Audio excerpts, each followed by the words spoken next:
Bonjour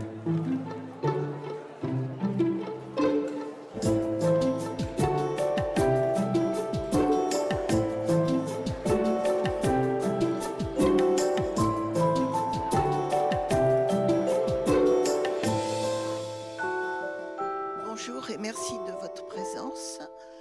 Donc nous allons commencer cette séance et une fois n'est pas coutume, je vais me permettre de faire une introduction qui, au lieu, en dépit de ce caractère convivial de cette présentation, façon un petit peu échange télévisuel du style apostrophe, en fait, j'ai préparé un texte d'introduction et je préfère vous le lire parce que je pense que la conjoncture est particulièrement grave et qu'elle implique une prise de conscience à tous les niveaux dans lequel notre journée s'inscrit tout particulièrement. L'histoire européenne est pleine de peuples à la renommée éteinte dont le nom est même pas parvenu jusqu'à nous. Pour le meilleur et pour le pire du pire, on ne peut pas dire cela de l'histoire juive. Mais ce n'est pas pour autant que la lisibilité du sort des Juifs s'éclaire et que la mythologie s'évanouit. Et vous êtes tous témoins dans votre chair actuelle du fait que la mémoire confisquée par le politique peut à tout moment être niée, subvertie ou violentée. Aussi, dans une conjoncture nouvelle qui nous rappelle que rien n'est jamais acquis, est-il tout particulièrement important de repenser ce passé dont nous avons pour notre conduite future tout à réapprendre. L'histoire globale que nous appelons de nos voeux en ce qui concerne la Seconde Guerre mondiale est encore dans les limbes. Et c'est normal, car à l'échelle de l'histoire, 80 ans, c'est très peu pour élaborer le métier d'historien. On observe aisément d'ailleurs la différence qui existe entre la maturité de la méthode historique qui concerne des périodes plus anciennes et la difficulté à institutionnaliser cette histoire globale en ce qui concerne la Seconde Guerre mondiale. Et c'est sans aucun doute la formation de Rika en tant qu'historienne médiévale qui lui a permis de devenir l'une des grandes historiennes à la fois pionnières, sans rien sacrifier des exigences du métier d'historien, de la Seconde Guerre mondiale et de la Shoah en Grèce. Il y aura donc plusieurs angles pour aborder Luna, et dans le dialogue que Rika et Annette Viviorca vont nouer devant vous, vous verrez comment émerge un savoir qui fonctionne à plusieurs échelles, permettant d'appréhender à la fois chaque destinée et l'immense maelstrom de toutes les puissances enchevêtrées, broyant des millions de vies dans une apocalypse guerrière et exterminatrice. Or, elle a eu raison de ce petit bout de femme, Luna Castellio, de ce maelstrom.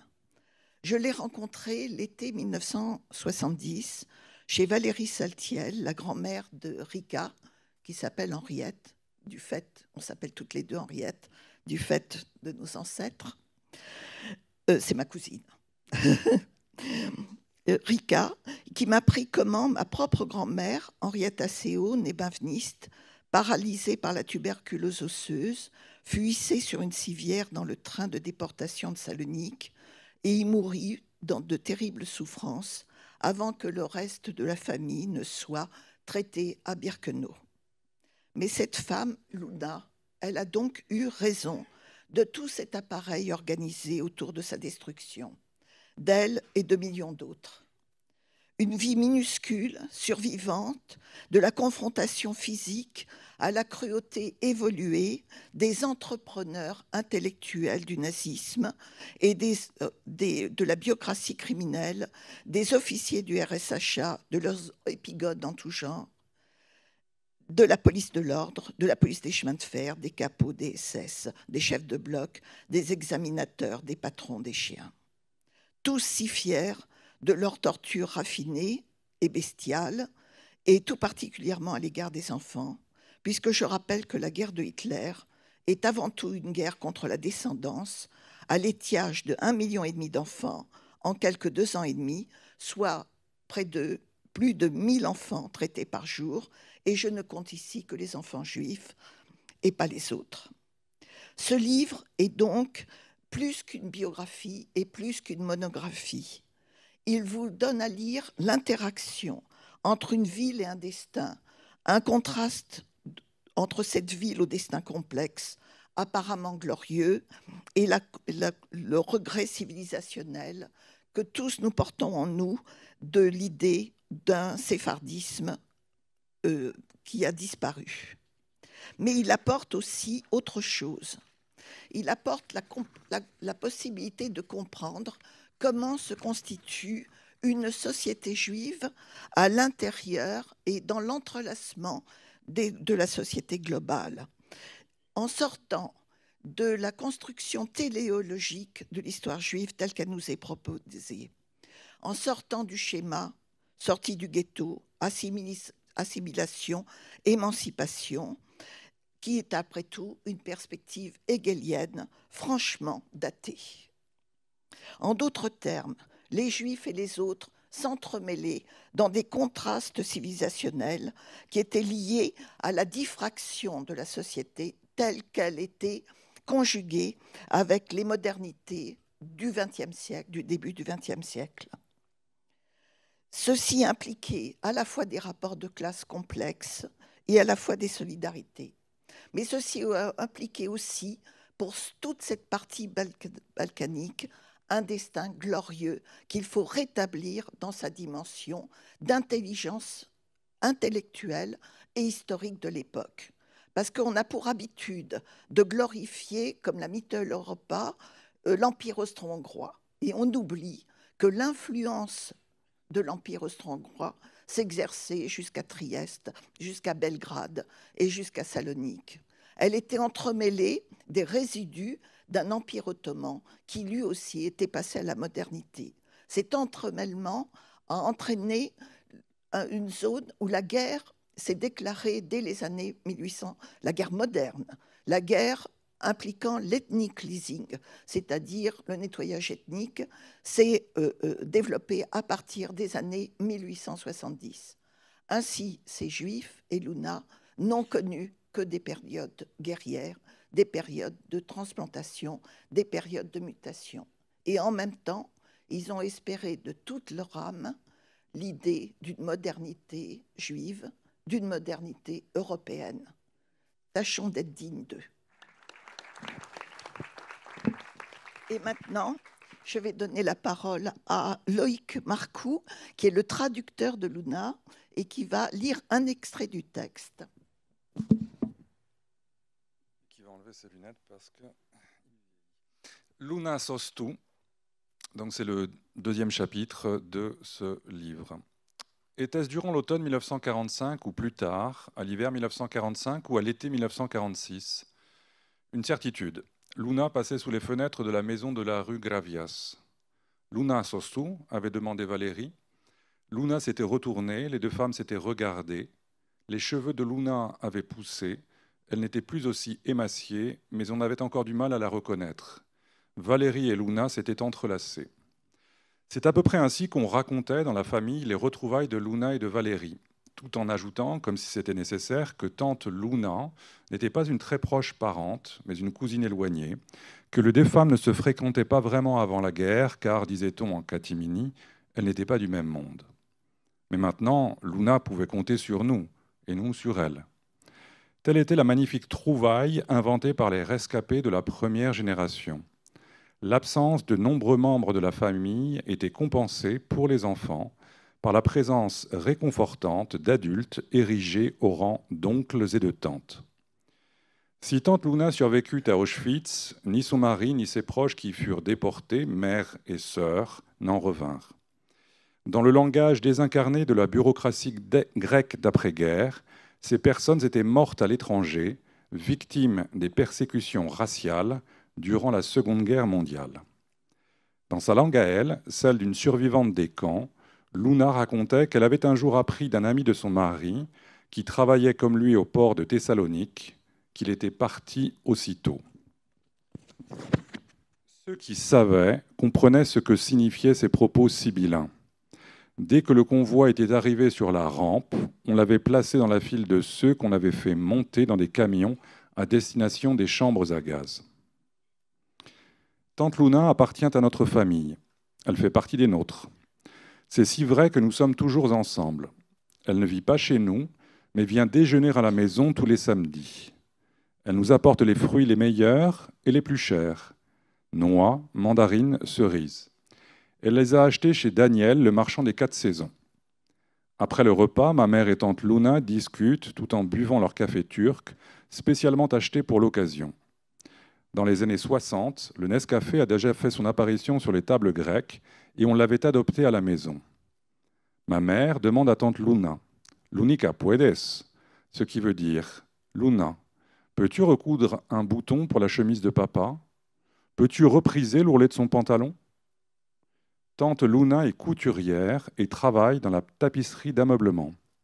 Elle a l'art d'assembler avec minutie de beaux tissus pour les fauteuils et les canapés du tout Thessalonique des années 1960 et 70. Pour sa nièce, qui savait tant de choses, mais était incapable de coudre un bouton, Luna ne respecte pas l'interdit du Shabbat. Elle consacre son après-midi du samedi à repriser la chemise du père, à rapiécer le pantalon du neveu. Tout en buvant son café et en effectuant ses travaux de couture, elle commente les nouvelles de la semaine, et c'est ainsi que moi, j'ai droit à ma leçon hebdomadaire de judéo-espagnol. Rappelons que, constituée d'un mélange de castillan et de vocables hébreux et araméens, cette langue a absorbé au fil des siècles des mots employés par les peuples voisins, des termes du négoce ou de la modernité, et qu'elle a été parlée, chantée et écrite pour répondre aux besoins de la communauté juive séfarade. Notons aussi qu'elle a servi à alimenter des débats idéologiques et a été utilisée dans la presse ou pour écrire des romans et des pièces de théâtre. Luna parle grec avec un fort accent judéo-espagnol. Elle commet de nombreuses fautes qui tantôt me font honte, tantôt me font rire aux éclats. Dans mon cerveau d'enfant, tante Luna ressemble à ces personnages des histoires drôles d'autrefois. Celle de l'oncle Ezra, par exemple, qui se trompe de bus car il ne sait pas lire les panneaux en grec. La tante maternelle de tante Luna est bien le judéo-espagnol. À l'époque, j'ignore que c'est la langue de ceux qui ne sont pas revenus. Elle a des accents chantants, doux comme une caresse, même quand celui qui le parle est en colère. Luna quitte notre maison avant la tombée de la nuit. Elle va chez Valérie pour y passer la fin du week-end. « Fuis-moi, je te suis-moi, je te fuis », se rit-on dans la famille. Les deux femmes ont beau s'apprécier, elles se disputent sans cesse. Toute la semaine, c'est la même rengaine. Je n'ai jamais su pourquoi, sans jamais le demander du reste. Le dimanche soir ou le lundi matin, Luna rentre chez elle. Elle retourne à son travail, se rend chez ses voisines. La semaine se passe ainsi jusqu'au samedi suivant, jusqu'aux retrouvailles familiales, empreintes de gaieté ou de tristesse. Comment puis-je raconter l'histoire de sa vie, moi qui ne lui ai jamais demandé de le faire, pour ne pas la peiner elle, ou pour ne pas avoir de la peine, moi?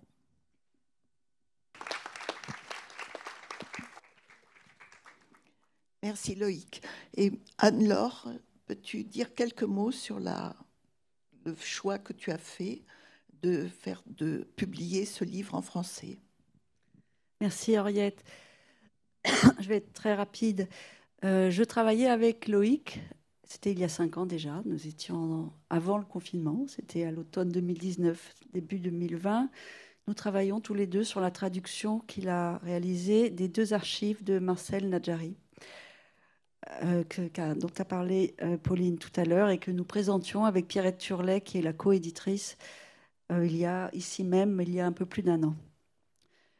Et nous travaillons, Loïc et moi, sur la traduction de Loïc, quand il est venu me parler de Luna, qu'il avait eu l'occasion de lire, il avait eu l'occasion de rencontrer Erika Benveniste et il cherchait un éditeur en France.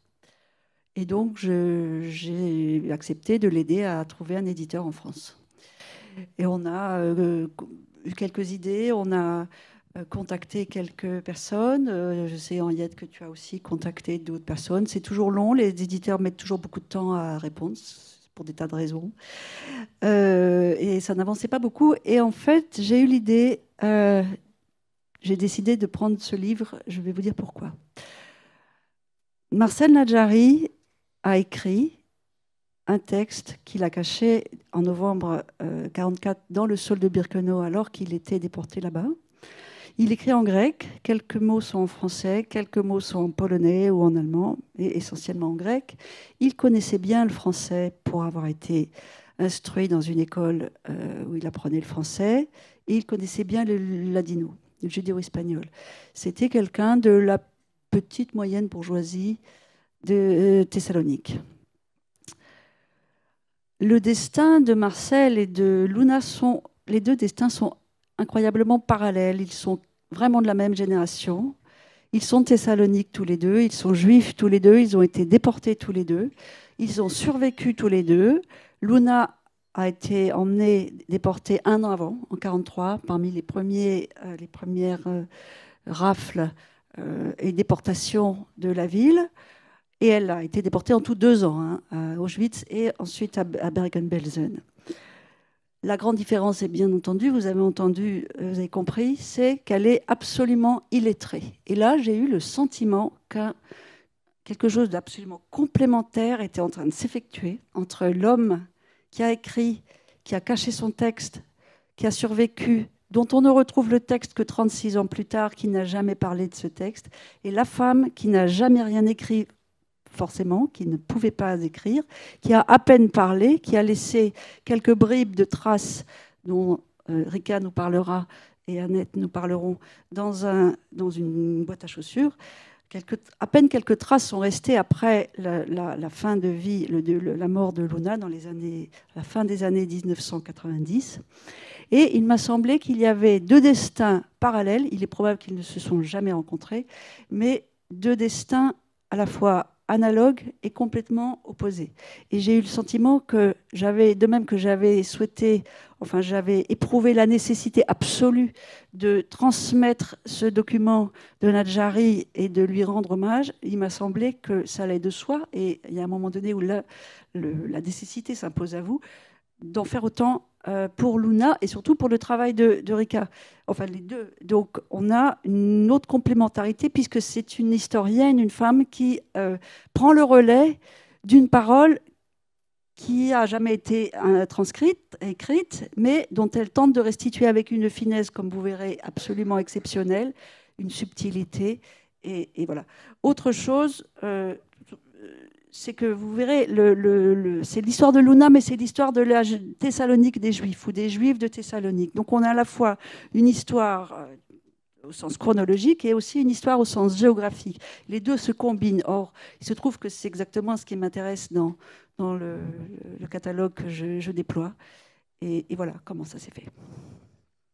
Merci Annelise. Eh bien, je pense que donc entrons maintenant dans le vif à la fois du sujet et des auteurs du sujet. Ce livre, justement, quand on a cherché des éditeurs, Annette avait cherché...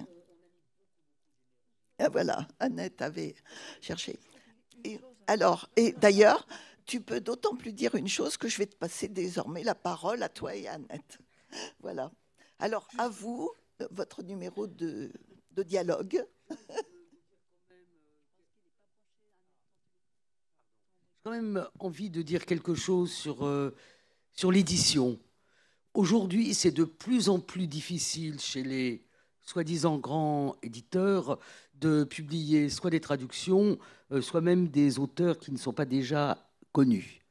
Il y a aussi une mainmise sur la grande édition, ce qui rejoint ce qu'Henriette disait, notamment de Bolloré sur Fayard, par exemple, qui fait que vraiment notre culture, ce qui nous fait, tous ceux qui sont autour de la table, est menacée. Donc, c'est bien qu'il y ait des petits éditeurs indépendants qui prennent les risques et qui mettent un grand soin à éditer. C'est pas un texte qu'on met dans une machine et qu'on sort. Voilà, donc il faut vraiment soutenir ces livres. Je ne peux pas vous dire d'acheter parce que j'ai pas d'intérêt, mais vraiment, il faut acheter les livres parce que c'est ça qui permettra que notre culture, ce à quoi on tient, résiste. Alors, à ce propos, pour gagner du temps, parce qu'il y a une manifestation après nous, donc nous devons rester dans le temps imparti, ce qui est toujours très difficile dans ce genre de manifestation. Donc, nous pourrons continuer et prolonger en faisant une table des livres à l'extérieur de l'amphithéâtre que nous libérerons dans ce cas-là. Bon, Rika. Juste un mot avant de rentrer dans le vif, comme dit Henriette. C'est pour d'abord vous remercier d'être là aujourd'hui pour discuter avec nous sur Luna. Et ensuite vous dire que j'ai le sentiment d'avoir de la chance. Et que post-mortem, Luna a eu de la chance parce qu'elle n'a pas eu de la chance dans sa vie. Donc moi, j'ai eu de la chance avec ce livre parce que tous les complices sont là. Et j'ai beaucoup discuté avec Henriette, Annette et Hélène Naoum en été quand j'avais entamé la recherche. Et elles m'ont conseillé, surtout elles m'ont écouté. Et ensuite, j'ai eu la chance parce que je suis tombée, si on peut dire, sur une éditrice qui aime ces livres. J'ai rien à dire de plus, et sur un traducteur qui est un très bon traducteur, pas plus. Une question d'historienne. Rika, Anne-Laure l'a dit, était illettrée. Luna, pardon, Rika, désolé. Donc Luna était illettrée. Luna est rentrée sans famille. Son mari est mort en Auschwitz et elle n'avait pas eu d'enfant. Et Rika racontera plus si elle a envie, elle ne pouvait plus avoir d'enfant quand elle est sortie d'Auschwitz. Donc, Rika se trouve devant un problème historiographique. Elle n'est pas la seule. Le grand exemple que nous avons tous, c'est le Pinago de Corbin. Comment écrire une histoire quand la personne laisse si peu de traces dans les archives et si peu de traces personnelles? Donc ma première question, c'est comment tu as fait et quelle a été ta perspective? C'est-à-dire, qu'est-ce qu'on fait quand on veut écrire l'histoire d'une femme invisible parce que femme, invisible parce qu'illettrée, invisible parce qu'elle appartient aux couches très populaires de la société. Et Michel Perrault, par exemple, s'est beaucoup attelé à cette question du silence des femmes, du silence des archives. Donc ça serait ma première question. Je crois qu'il y a eu deux choses qui m'ont poussée vers ce sujet. Avant ce livre, j'avais fait un livre sur ma première recherche qui n'a rien à voir avec le Moyen-Âge. C'est un livre qui était sur la résistance et la déportation des Juifs de Salonique. Et la déportation, la résistance et les premières années de l'après-guerre. Et bien que ce n'était pas du tout, c'était pas mon but, et ce n'est pas du tout une histoire de ma famille, et il y avait mes deux parents là-dedans, parce que mon père, il avait rejoint les résistants, donc il a passé 2 ans à peu près dans les montagnes, comme on dit chez nous, à combattre contre les Allemands et leurs collaborateurs. Et ma mère aussi, elle avait une histoire elle a été déportée à Bergen-Belsen. Et quand j'ai rencontré un ami de famille, il m'a dit, mais il y a plein de gens qui ont lu le livre sans se rendre compte qu'il y avait là-dedans, parmi les autres résistants et parmi parmi les autres déportés, il y avait aussi ma mère et mon père, bien qu'il y avait les noms, mais Benveniste, après tout, c'est un nom assez commun. Alors, cet ami de famille, il me dit, tiens, j'ai trouvé toute la famille là-dedans, mais pas Luna. Alors là, j'étais choquée et je me suis sentie presque coupable de ne pas avoir parlé de cette tante éloignée si proche de nous, qui a eu une vie pendant la guerre et après la guerre très difficile. Et moi, c'était comme si j'étais complice de ce silence. Et puis, j'ai hérité de Luna, j'étais la dernière de la famille, alors j'ai hérité, qu'est-ce qu'on hérite d'une boîte de chaussures, plein de photos et de quelques documents. Des cartes postales envoyées, des photos envoyées, dédicacées. Je n'arrivais pas à tout décoder, mais... Et puis je me suis dit que peut-être, comme je connaissais un peu les archives de la communauté juive de Salonique, ayant travaillé sur mon livre précédent, je me suis dit que je devrais quand même trouver quelque chose, des documents sur elle. Et effectivement, c'est la partie documentaire de ce livre. Luna a toujours été assistée par la communauté pour être hébergée juste après la guerre, quand on subventionnait son loyer ou même ses cures thermales. Et de toute manière, mon but, ce n'était pas d'écrire...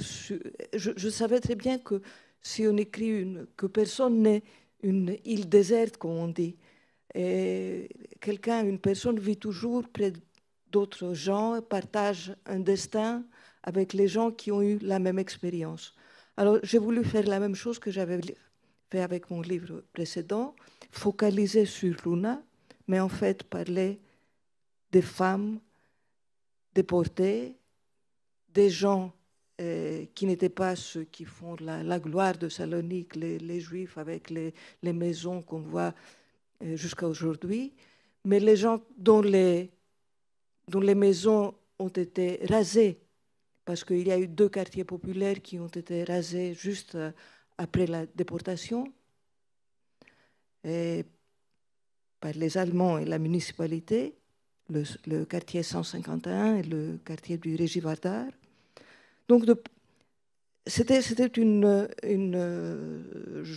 confronter ma culpabilité et de parler de cette femme, de cette cousine éloignée, et aussi de toute cette partie de la population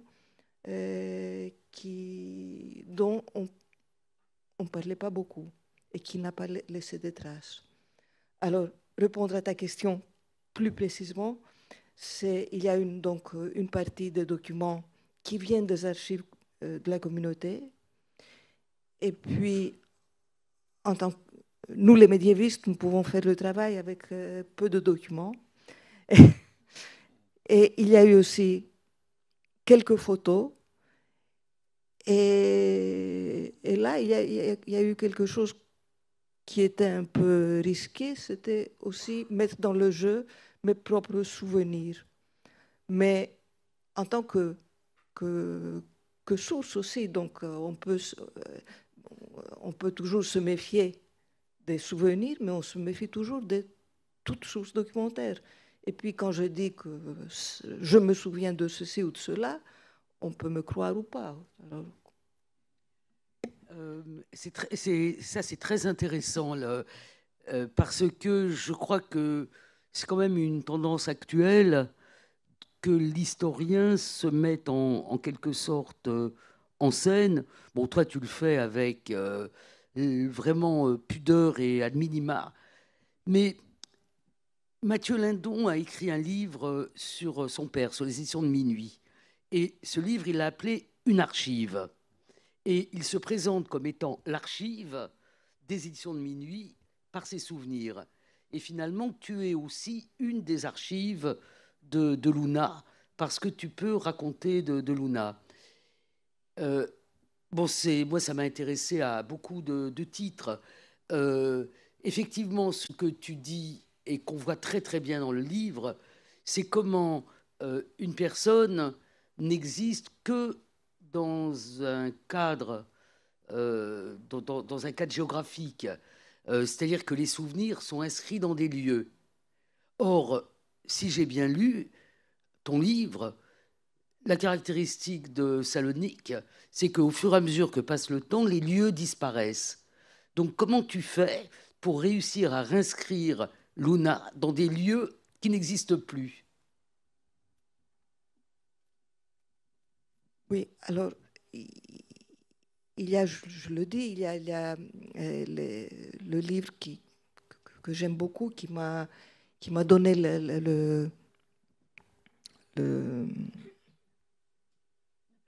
l'impulsion, Espèce-Espace de Georges Perec. Donc, j'avais besoin d'une intrigue. Donc, l'intrigue est donnée par les lieux qui ont été habités de choix ou de force par Luna.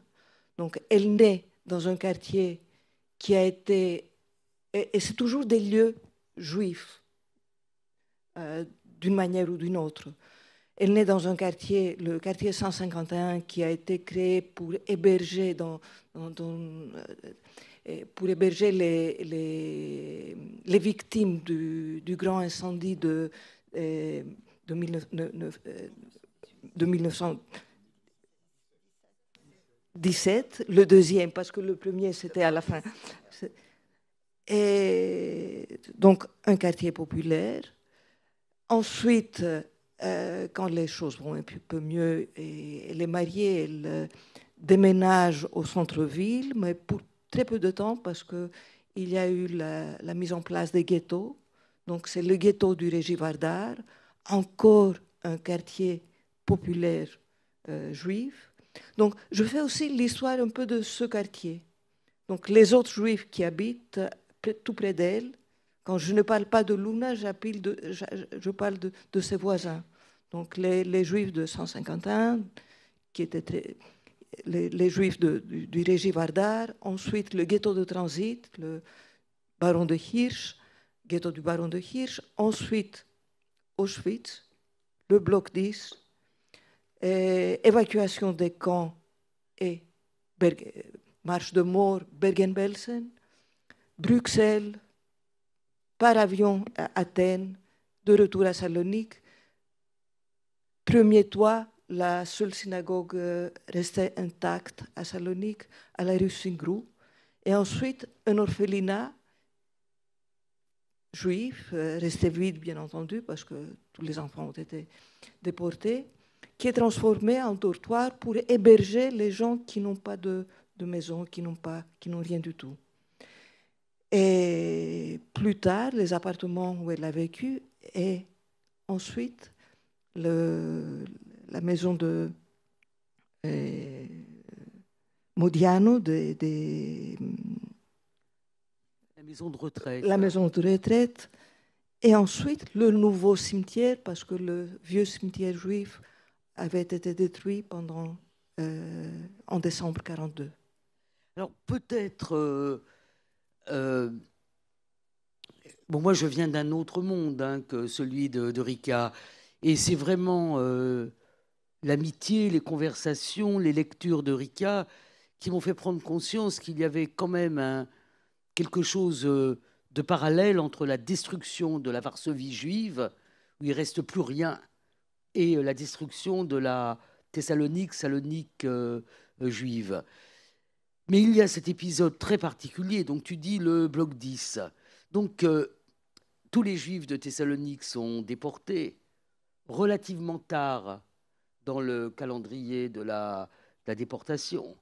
Et il y a quelque chose de très particulier avec les jeunes femmes de Salonique. Est-ce que tu peux expliquer en 2 mots, ou en 3 d'ailleurs, ce qui s'est passé pour les Juifs de Salonique et pour Luna en particulier?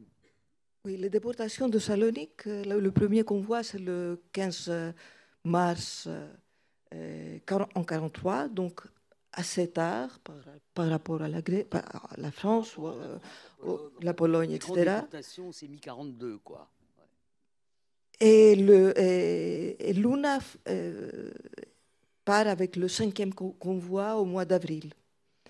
Et il y a une sélection et il y a plusieurs femmes grecques qui sont conduites au bloc 10. Aussi pas mal de femmes des Pays-Bas, de Hollande. Et là, donc, ne sont pas envoyés directement aux chambres à gaz. Et elles ont subi des... On a des témoignages par d'autres femmes, des femmes grecques. Par exemple, Charlotte Delbo parle des femmes grecques conduites au bloc 10. Et donc, Luna a passé pas mal de temps dans ce bloc. Ensuite, elle a été hospitalisée. Et avant l'évacuation d'Auschwitz, elle a fait aussi partie d'un commando de couture. Il faut quand même dire que ce bloc 10, c'était le bloc des pseudo-expériences médicales qui étaient liées à l'obsession génocidaire. J'emploie le mot génocidaire au sens propre du terme, qui faisait des expériences pour voir si on pouvait stériliser les hommes et les femmes, d'ailleurs. Ça a été aussi des expériences sur les hommes, de façon à les empêcher de procréer.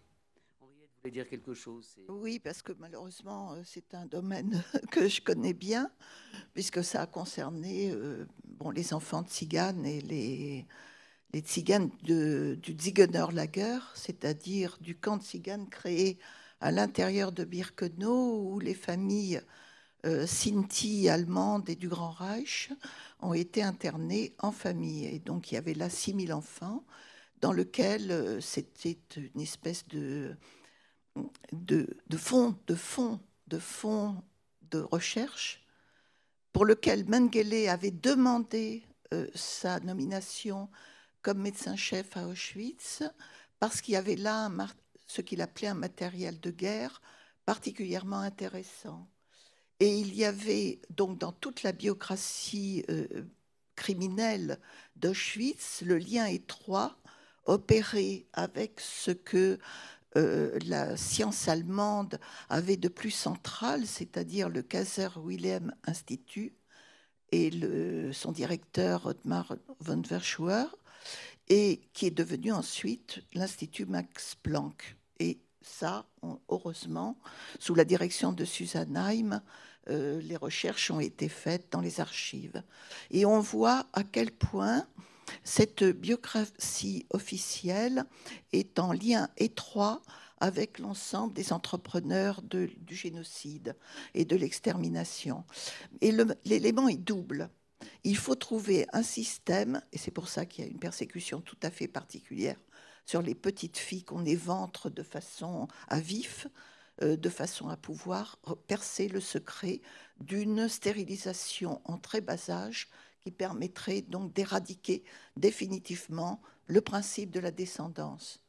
Mais il y a un autre facteur qui est le secret des races par la génétique. Vous avez ici un contexte intellectuel de savants qui connaissent déjà les tableaux de Mendeleïev et qui pensent qu'il doit y avoir dans les facteurs, dans les groupes sanguins, dans les facteurs de groupes sanguins, un déterminant qui permettrait, ce qui a été démontré plus tard dans d'autres contextes, de sélectionner les races. Et l'obsession allemande est double. Il s'agit de procéder au tri intra-germanique et intra-Grand Reich de régénération de la race allemande, et les tziganes entrent dans la persécution et le génocide des tziganes entrent dans ce contexte. Et puis, il s'agit de procéder à ce qu'ils appellent la politique démographique quantitative, c'est-à-dire d'abaisser drastiquement les tris de population européenne qui seront opérés au gré des plans de liquidation sectorielle et segmentée, étant entendu que pour les Juifs, c'est Judenrein, c'est-à-dire il ne doit pas rester un seul Juif vivant au terme de la guerre. Ouais, donc c'est intéressant de voir comment il y a une politique globale qu'il est capital aujourd'hui de comprendre, mais comment ces politiques globales se lisent finalement sur le destin d'une simple couturière de Thessalonique qui rentre et qui souffre, qui a souffert, tu le racontes, toute sa vie de ses expériences avec des expertises médicales dont tu pourrais dire deux mots, parce qu'on dit qu'elle souffre de rhumatisme, enfin c'est inouï les rapports médicaux, donc ça va être ma prochaine question. Donc c'est ça en fait, on a des politiques globales et on a le récit et les effets sur des hommes et des femmes de ces politiques. Alors, ce qui est particulièrement intéressant dans Luna, mais aussi d'ailleurs dans ton livre précédent, qui, si je suis bien renseigné, devrait être traduit dans 1 ou 2 ans, donc on se retrouvera dans 1 ou 2 ans, c'est ce qui se passe après. C'est-à-dire que tu viens de nous dire qu'elle fait tout un périple, Auschwitz,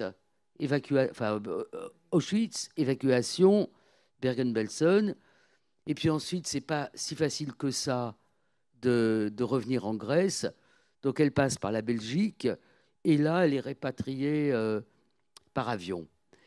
Et elle est rapatriée, et elle est prise en charge par une communauté qui est exsangue.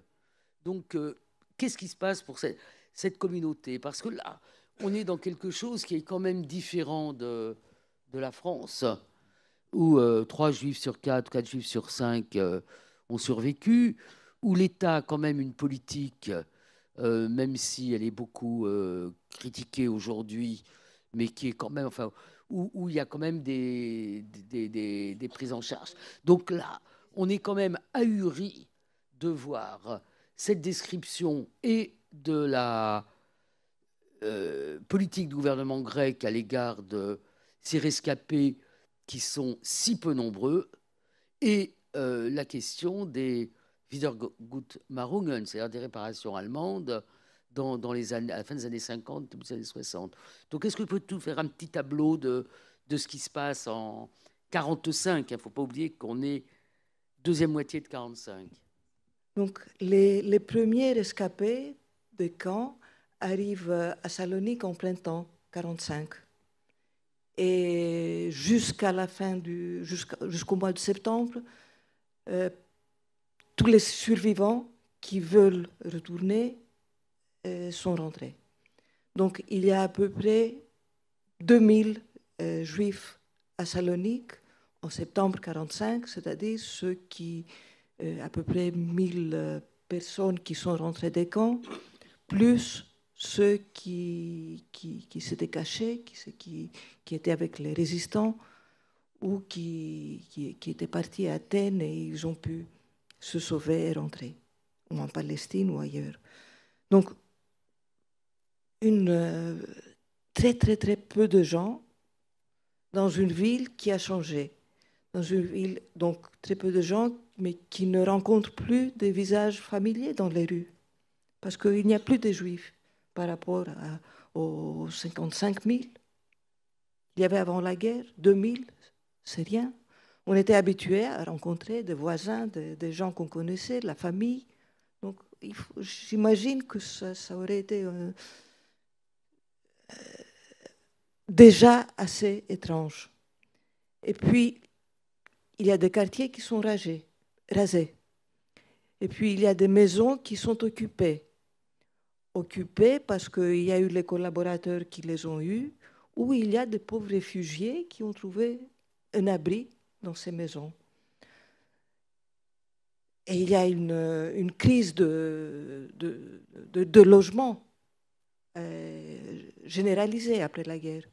Et il y a une grande pauvreté après la guerre en Grèce, dans toute l'Europe. Par ailleurs, en Angleterre, parfois on oublie, même en Angleterre, c'était terrible. Et puis, il y a le deuil, il y a j'ai réalisé que pendant très longtemps, ils attendent des gens, ils attendent que des parents arrivent. Ou dans les archives de la communauté, on lit des lettres des parents aux États-Unis ou en France qui demandent des renseignements sur leurs parents. Et la réponse est toujours la même. Ils ne sont pas inscrits parce qu'il y a un registre où ils s'inscrivent tous. Apparemment, ils ont eu le même sort que nos autres coreligionnaires. Et puis, il y a aussi, comme en France, dans les premières années d'après-guerre, ou en Angleterre, je dis toujours parce qu'on a toujours l'impression que la Grèce, c'est une exception. Il y a aussi l'antisémitisme. L'antisémitisme ne disparaît pas avec la fin de la guerre. Et ça, c'est très européen. Alors, en plus de tout ça, il y a la guerre civile qui éclate en 1946, officiellement en 1947, et qui va durer jusqu'à la fin de 1949. Alors, et il y a la seule aide pour les gens démunis vient de la Joint, de la Distribution Committee.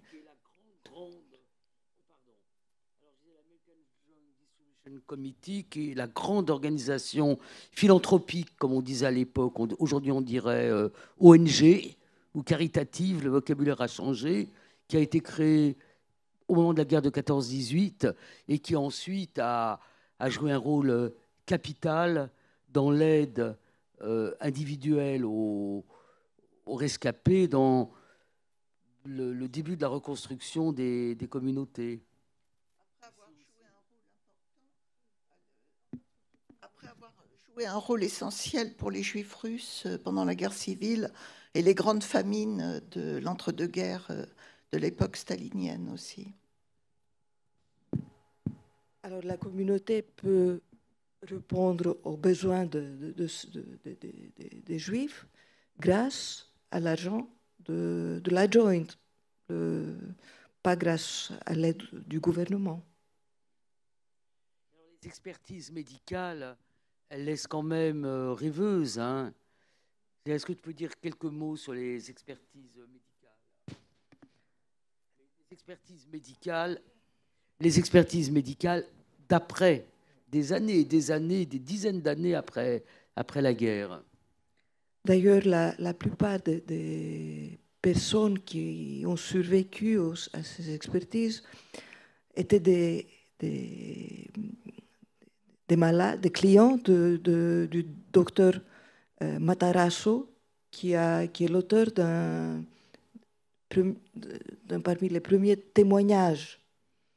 Alors, lui, il avait fait une liste qu'il avait envoyée en Israël, où il y a les noms des personnes et la diagnose, et qui est quand même une diagnose médicale plus précise de ce qu'on trouve dans les registres de la communauté, où tous, presque tous, paraissent en bonne santé. Ça, il y a on parle toujours de la langue du Troisième Reich, mais il y a aussi la langue de la bureaucratie médicale ou pas médical qui fait rêver, comme tu dis. Parce que, par exemple, ce qu'on appelle aujourd'hui survivants, ce qu'on appelle en français les rescapés, en Grèce, c'est les otages. C'est bien clair que les Juifs déportés n'étaient pas des otages. On sait très bien. Et il y a en grec aussi ce que c'est un otage. Mais alors, je me suis demandé pourquoi ils n'ont pas utilisé le mot le plus simple, ça serait quand même déporté. C'est ce qui est utilisé dans les statuts qui sont votés en France par les chambres en 1948, c'est les déportés. Déportés ou exilés, mais on ne peut pas dire ça parce que en Grèce, exilés, déportés, c'est les ennemis de l'ordre qui ont été exilés aux îles, les communistes ou autres. Et puis, il y a un tas de maladies qui sont décrites comme des neurasthénies. On va savoir ce que c'est. Ou les gens qui souffrent de douleurs, qui ont les pieds gonflés. Alors, il y a un aspect qui t'intéresse beaucoup, qu'on voit déjà dans le livre précédent, qui est la question du choix. Qu'est-ce qui fait que l'on fait ceci ou cela? Alors, Nadjari, en 57, non, en quelle année? En 51, Nadjari part aux États-Unis. Sur les survivants grecs, c'est une différence majeure, hein. Les survivants français ne partent pas. Même davantage, il est négocié que les républicains espagnols déportés à Mauthausen, les juifs polonais, enfin tout ceux-là qui sont déportés, ils ont le droit de rentrer en France, même s'ils ne sont pas français. Mais il y a une grande différence avec les juifs grecs, parce que, toujours si je t'ai bien lu, enfin je crois que je t'ai bien lu, je fais semblant, voilà, beaucoup partent. Donc comme Nadjari aux États-Unis, et c'est d'ailleurs pour toi une source, hein, que certains soient partis avec qui tu as correspondu, ou en Palestine ou en Israël après la création de l'État. Donc tu te poses beaucoup cette question du choix. Ou en France, comme ton père. Ou en France. Oui, en France, comme effectivement le père d'Hélène. Une grande partie de la communauté juive de Salonique, comme tout le monde, une grande partie de la communauté juive, enfin toute la communauté juive de Salonique, comme tout le monde d'ailleurs en Europe balkanique, était francophone. Alors, déjà dans le livre précédent, j'étais surprise de constater, de trouver dans les archives, dans un journal d'abord, ensuite dans les archives, qu'il y avait à peu près 200 juifs saloniciens qui ne sont pas rentrés. Je vous disais tout à l'heure qu'entre mars et septembre 1945, ils sont tous rentrés, les survivants. Et il y a quand même 200 personnes pas seulement qui ne sont pas rentrées, mais qui sont restées en Allemagne pendant plus de 2 ans. Dans les camps pour personnes déplacées, tu avais beaucoup étudié le camp de... Alors, ils ont attendu là, dans ce camp des personnes déplacées, jusqu'au moment où il aurait pu émigrer en Palestine, Israël après 1948 ou aux États-Unis. C'était les deux directions principales. Et donc, j'ai continué mes recherches sur cette question d'émigration qui me préoccupe beaucoup. J'ai aussi travaillé sur la ville de Kavala, les Juifs de Kavala.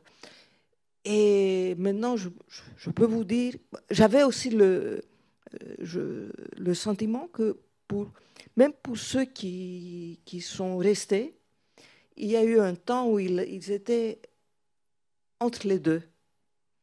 Il n'avait pas encore pris la décision. Et puis, en cherchant le registre, j'ai vu des gens qui étaient candidats pour partir aux États-Unis ou en Argentine ou n'importe où.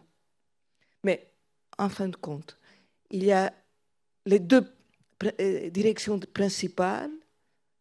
Peut-être la première, c'est Athènes. Donc, il y a 3 directions. La deuxième, c'est Palestine, Israël après 48 et les États-Unis après 52. Parce que quand il y a eu le quota parce que les États-Unis accueillaient, par une politique dite des quotas, qui était un pourcentage de ceux qui habitaient aux États-Unis avant, disons en gros 1920, si on ne veut pas trop détailler. Alors, les Juifs de Salonique, comme les Juifs de Kavala, ne sont pas restés, alors, qu'est-ce que c'est ce choix? Comment expliquer qui rentre, qui reste, qui part? Ça, c'est un choix. Des fois, c'est des choix forcés. Par exemple, les Juifs communistes exilés, ils ont eu un choix un peu forcé. Et ils ont été échangés, ils ont échangé leur liberté et leur passeport grec en échange d'une émigration forcée en Israël en 1951. Là, c'est un choix, mais c'est un choix forcé aussi. En d'autres termes, ils ont été mis dehors. Voilà. Et alors, c'est quelque chose que j'étudie. Qui sont ceux qui partent, qui sont ceux qui restent? Un grand pourcentage des résistants ont émigré en Israël. On voit même dans les témoignages aujourd'hui, il y a une grande partie, si on veut écouter les témoignages des anciens résistants, juifs de Grèce, c'est à Yad Vashem, en hébreu qu'on les écoute. Alors tu te poses, puisqu'on va revenir quand même à Luna, parce que c'est quand même notre sujet. Donc Luna, tu as le sentiment, par certaines traces, qu'elle s'est posé la question. Comment tu détermines quand elle s'est posé la question, et est-ce que tu as une idée de la réponse qui est « je reste » qu'elle a donnée? Tu le poses dans ton livre. Oui, parce que dans ces temps de guerre civile, il fallait, et même bien plus tard aussi, il fallait un certificat dit de bonne conduite qui était muni par la police.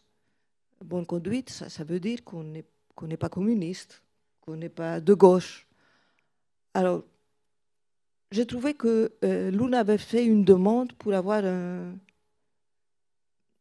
certificat pareil. Je me suis demandé pourquoi. Ça, c'est pour avoir un travail. Elle a toujours travaillé à la maison. Et finalement, j'ai eu la réponse. Elle avait aussi fait une demande de passeport parce que dans sa tête, elle avait l'idée d'émigrer. Je ne sais pas pour aller où. Elle est allée en Israël, elle a fait des voyages.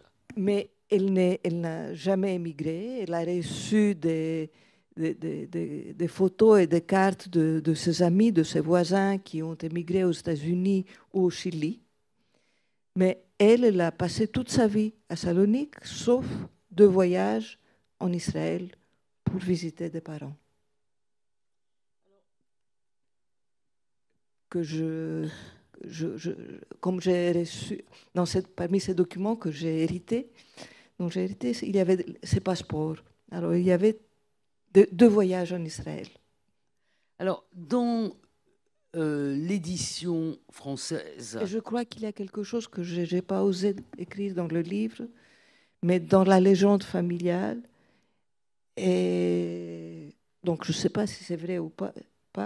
Luna, quand elle est rentrée d'Israël, elle a dit en judo-espagnol que tous sont des Arabes là-bas. Mais non. Et elle voulait dire que tous sont des Ashkénazes. Parce qu'ils... Ça, je n'ai pas osé écrire. Puisque si elle y est allée dans ces années-là, il n'y avait pas encore beaucoup de séfarades, de séphardim en Israël. Alors du coup, la question d'après m'a... J'ai posé ce qui devrait être la dernière, mais on reviendra peut-être. Alors, ton éditrice en français, ici présente, a rajouté ce qui ne figurait pas dans l'édition en grec, un certain nombre de plans de Salonique, des époques dont tu parles. Et puis je crois qu'elle t'a énormément kikiné parce qu'elle souhaitait avoir une photo de Luna dans le volume et que tu as été intraitable et qu'aucune édition ne montre des photos de Luna. Est-ce que tu peux... Comment ? Elle n'en montre pas. Oui, mais là, je parle de ça. Voilà. Donc, est-ce que tu peux expliquer ce qui permettrait aussi de voir... Enfin, moi, ce qui me frappe, c'est que c'est une vie terrible. Vous avez pu comprendre que c'est quand même pas une vie... mais on a le sentiment quand même que les années, peut-être les dernières décennies de sa vie, ont été relativement heureuses, que ça a été des vies, j'ose pas le dire en judéo-espagnol, mais entre nous, tu le dis en... Voilà, puisque c'est comme ça dans le livre, et que, par exemple, le temps qu'elle a passé en maison de retraite n'a pas été un temps malheureux pour elle. Voilà, donc en fait, il y a deux aspects. Il y a cet aspect de cette dernières années de sa vie après sa retraite. Elle est quand même décédée à 90. Non, 98. 98 ans, ce qui est quand même un âge respectable. Et voilà, donc mes deux questions, c'est ça. Les dernières années, qu'est-ce qui fait que dans ces dernières années, elle a été... Et puis la question des photos et de l'évolution de Luna dans sa façon de s'habiller, de se comporter. Parce que tu as dit... Non, tu ne l'as pas dit, mais tu l'as écrit. Éloïque l'a lu. Quand Valérie, ta grand-mère, l'aperçoit, ses cheveux ont déjà repoussé et elle est un peu moins squelettique qu'au retour. Voilà, donc en gros, c'est toutes ces questions-là. Oui. Alors pourquoi pas de photos dans le livre? C'est un choix. J'ai défendu un choix arbitraire, en quelque sorte, que je peux l'expliquer, mais je ne crois pas que c'est le bon choix. Mais ça a été mon choix. Alors pourquoi? Parce que bon, moi j'ai le souvenir d'une femme pas belle, mais avec des très beaux yeux bleus, et une femme très élégante. Elle faisait toujours très attention à la manière de s'habiller. Des tailleurs, des chaussures, toujours des talons. Mais pas belle. Et puis, dans cette fameuse boîte, je trouve une seule photo de sa jeunesse où je vois une femme belle. Une jeune femme, peut-être... Bon, tous les jeunes sont beaux, mais quand même, j'étais surprise, j'avais l'impression que je vois une belle femme. Et puis, il y avait toutes les photos, je pouvais suivre les photos. La première photo, c'est sur son identité de l'union des otages, des rescapés. Donc, elle est gonflée parce que les gens sont et puis, petit à petit, le visage semble, mais il y a, pendant des années, je vois un visage, je ne sais pas si le visage était comme ça, mais je vois un visage où il y a les traces de la violence nazie. C'est ce que je vois. Et puis, il y a un visage jamais très calme, c'est ce que je vois, mais quand même apaisé. Par exemple, une photo où elle est au mariage de mon frère. Elle est bien. Et puis, même quand elle est vieille, à la maison de retraite, avec ses copines, qui étaient des copines du camp aussi. Alors, je me suis dit, bon, je ne peux pas mettre toutes les photos. Et puis, qu'est-ce que je veux pas? Je ne veux pas que le lecteur reste avec une photo de jeune fille qui donne une réalité qui n'est pas la réalité de sa vie. Et je ne voulais pas non plus une photo où il y a l'acte nazi. Je ne voulais pas que ça s'éternise. Alors, j'ai dit pas de photo. Je vois très bien toutes les réponses qui ont dit, mais non, quand même, il faut montrer un visage qui est... Réponse pas les arguments. Il faut quand même montrer un visage qui est beau. Il faut quand même montrer la méchanceté qui... Mais bon, ça, c'était un choix. Et peut-être aussi, parce que la couverture, je trouve qu'elle est très belle. Et c'est une... c'est-à-dire que la graphiste a fait un très beau travail, mais c'est aussi une belle photo. Je ne sais pas si vous voyez ce que c'est. C'est... Voilà. C'est une photo que José Huberman était en visite à Salonique avec sa famille et il m'a demandé de l'amener au cimetière juif et de lui montrer la tombe de Luna aussi. Et moi, c'était par hasard que moi j'ai pris un caillou, comme on fait, je l'ai posé, et puis il y avait d'autres amis qui ont mis aussi. Mais et lui, il a pris la photo, et ça fait Luna, ça fait une...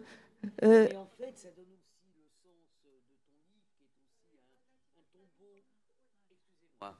Je dis que ça donne aussi le sens de ce livre qui aurait pu s'appeler Tombeau pour Luna, parce que c'est un tombeau littéraire pour Luna. Donc en fait, la couverture a du sens. Les dernières années de Luna. Après, on laissera peut-être. Oui, on va ouvrir la discussion à l'ensemble de la salle.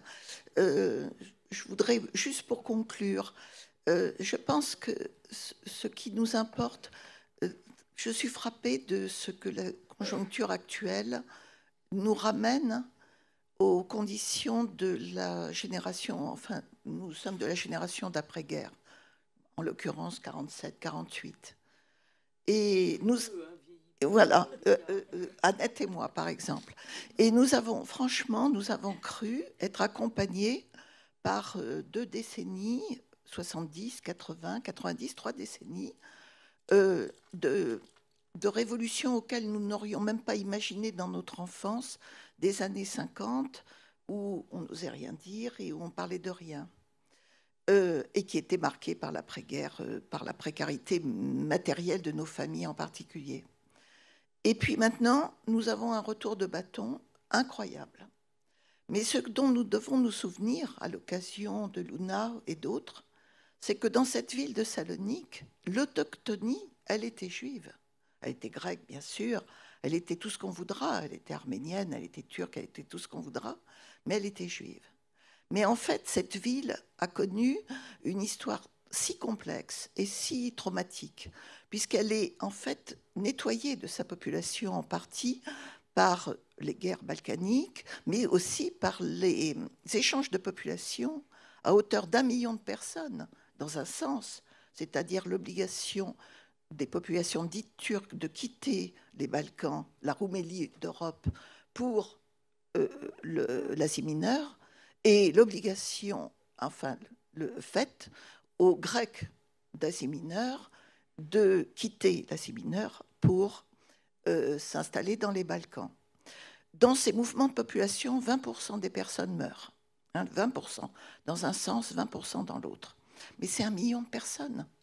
Et déjà, avant la guerre, les 50 000 juifs qui représentaient en 1890, en 1900, la moitié, plus de la moitié de la population de Salonique, sont noyés dans un ensemble qui n'a rien à faire d'eux. Parce qu'il n'a rien à faire de la Grèce proprement dit, qui est, pour eux, ce sont des immigrants et ils sont dans une nouvelle patrie à conquérir. Et leur point de vue est un point de vue d'immigrants qui veulent conquérir cette patrie et qui regrettent et qui vivent dans le traumatisme de ce qu'ils ont vécu, des massacres qui ont été perpétrés et de la difficulté de la traversée où les bateaux britanniques, les marins dans les bateaux britanniques leur tapaient dessus pour éviter qu'ils s'accrochent au bateau. Et ça, c'est un exemple parmi d'autres dans cette histoire si complexe de l'avant-guerre dans ce monde balkanique. Alors, vous avez des strates différentes de mythologie qui vont s'entremêler. La mythologie de la splendeur séfarade et du fait que cette autochtonie, elle existe depuis effectivement le XVIe, le XVIIIe siècle et qu'elle est liée aussi à ce qu'on appelle l'âge des perpétuelles migrations, c'est-à-dire un principe de circulation européen qui n'est pas seulement le cosmopolitisme d'en haut des grandes familles, qui est le cosmopolitisme d'en bas, c'est-à-dire la circulation, les correspondances à l'échelle de toute l'Europe et aussi, pour ces familles juives saloniciennes, à l'échelle transcontinentale. Eh bien, tout ça, ça est détruit définitivement, à la fois par la guerre, mais aussi par la guerre civile. Et là, actuellement, et on va terminer là-dessus, on ouvre la discussion, Rika travaille sur le destin, et je crois que là, les bras vous en tombent, le destin de rescapés d'Auschwitz, qui, obligatoirement jeunes hommes, sont enrôlés dans l'armée pour la guerre civile et vont mourir dans les combats de 48-49. Oui, c'est mon projet maintenant. Les soldats juifs de Salonique surtout, les soldats juifs en Grèce en général, qui sont mobilisés pour la guerre civile. Alors parmi ces jeunes hommes, il y a plus que la moitié, il y a à peu près 180. C'est beaucoup. Et donc, il y a plus que la moitié qui sont des rescapés des camps. Et il y a 2 Sonderkommando parmi eux. Nadjari, c'est l'un d'eux. Et Alfred Aboab, c'est le deuxième. Et puis, il y a eu des anciens résistants qui sont mobilisés. Et puis, il y a eu les gens qui ont été cachés. 10. Et les archives de l'armée sont très précises. On sait exactement où ils sont tombés, quel jour. Et c'est ce que je disais l'autre jour à Henriette, c'est que c'est on n'a pas de choix. Là, on n'a pas de choix. Parce que si on ne se présente pas,